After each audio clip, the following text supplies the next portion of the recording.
Okay, so now I'm going to finish the rest of the first four doors real quick. The door that goes on the front is called door exterior, in swing, single flush. And notice how those exterior doors say lintel masonry, brick mold, casing. So they have a casing on the inside, but they also have a masonry lintel above the opening of the door, and a brick mold on the outside, which is the trim that comes when you have an exterior door. So I'm going to take the 36 by 84 and I'm going to swing it in like that. So notice how it swings to the opposite side because this is an exterior door that's built to swing in. So if I hover over the exterior face of the wall, the door will swing in the way it's supposed to. And I'll go ahead and click that. Now, it didn't quite hit the center, but I have that reference plane there, so I can use the Align button to align to that reference plane, then pick my door center line. And there's no need to lock it in this case. I just want to make sure it's at the center. And I could, well, it's already there. Then I want to grab that other interior flush door, 28 by 84 that we made for the powder room, and place one more of those. And I want it to be 6 inches.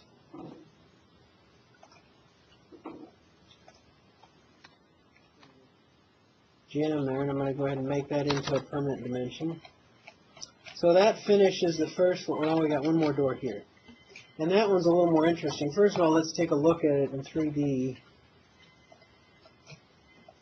And you'll see that front door I put on. The brick lintel above the opening is part of the door. Because what I found after using Revit for a while is that trying to put in a little strip of brick soldier core separate from the door was a pain, and they're very hard to clean up. So I just started building doors that had that in it for the exterior of a brick wall. So now we want to come around to the back door and put a door that has a glass light in it there. So that is door exterior, in swing, single. Now instead of flush it says full glass 3 by 6 because the mutton pattern has 3 lights of glass by 6 lights of glass. So it's 3 by 6, 18 panes of glass. And the 36 by 84. And then that one should swing in like that. And that should be, I didn't give a dimension there, but we'll just make that 4 inches. Whoops. Come back here.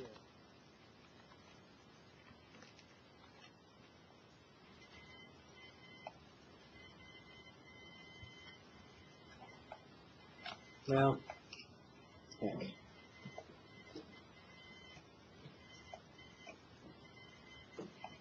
That's close enough. I didn't give a dimension on that. But that door, if you look at it in 3D, you'll see that it actually has 3 by 6 glass light pattern on it. Let's go back to 1.5 inches. Whoa! And I need to attach the top of that wall to the underside of my roof there. Forgot one more thing. Okay, so I'm going to just pause the recording and then continue, which should give us, we'll go ahead and resume. So now we're ready to do windows. So I'm now on page 3 of the handout, placing and creating window types. So we want to load window families. This time I'm going to make sure I don't have any backup copies for you to load by mistake. We're good. And before you load them, I'm going to go ahead and make sure they're upgraded to 2012. And it looks like those have already been done. There is one more thing I didn't do yet. Let me go ahead and... That one needed to be upgraded. I forgot I have to pretend I'm changing it in order to resave the upgrade. That's annoying. So I'm just going to pretend, trick Revit into thinking I've changed something here before I load it. Or save it, I mean. There we go.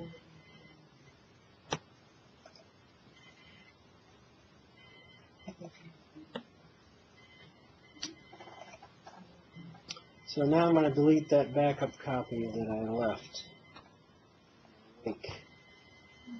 And that one.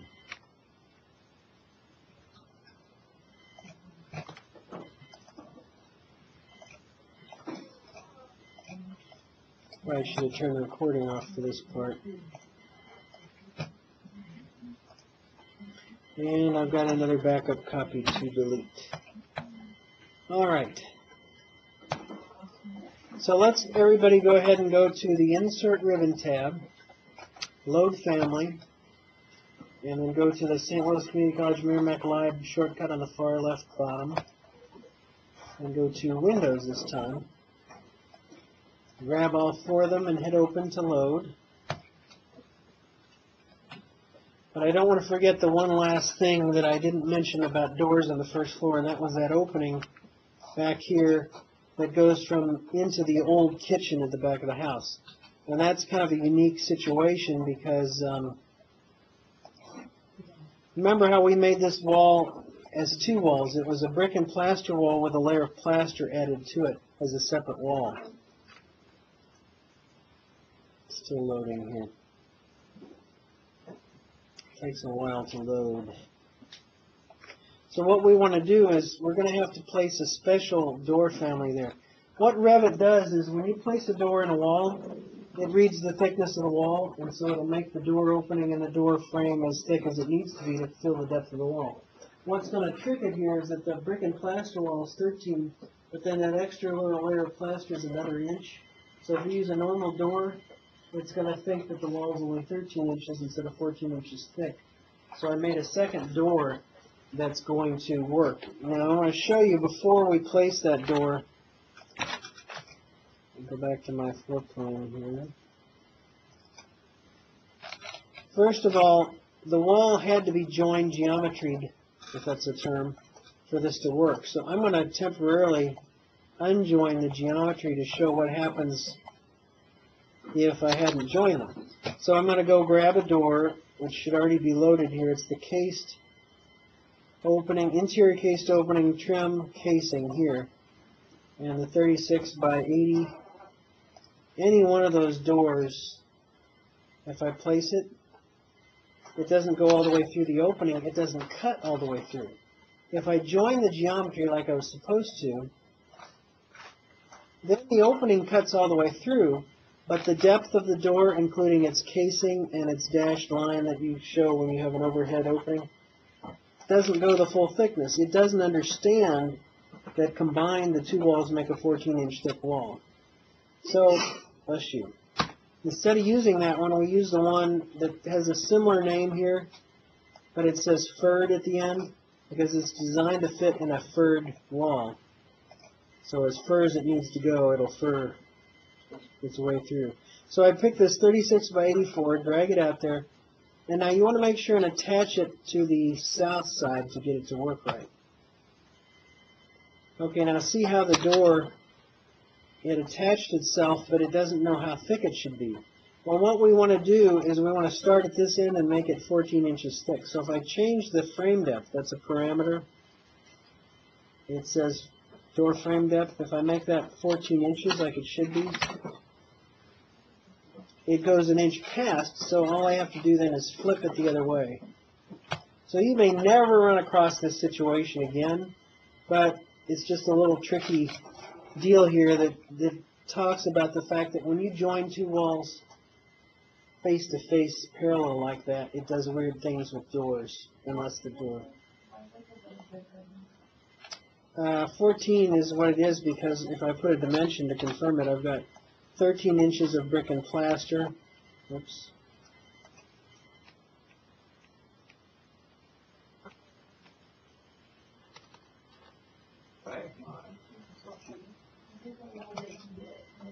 Well, select it and go to its properties on the where it says door frame depth. So if you drag it, it may come close, but you want to change it to exactly 1'2". Okay, here's a couple of things that might have happened wrong. If you try it and attach it to that side, then it's just attaching to the plaster only. Now that would work if I flip it and change it to 14 inches. It should still work. Or if I attach it to the brick and plaster wall instead of just the plaster layer. For some reason it comes in the wrong way and I have to flip it. Then I can escape and change it to the 14-inch thickness and it'll go in the other direction. So I'm going to go ahead and save this, and I'm going to pause for a second and see if I can see what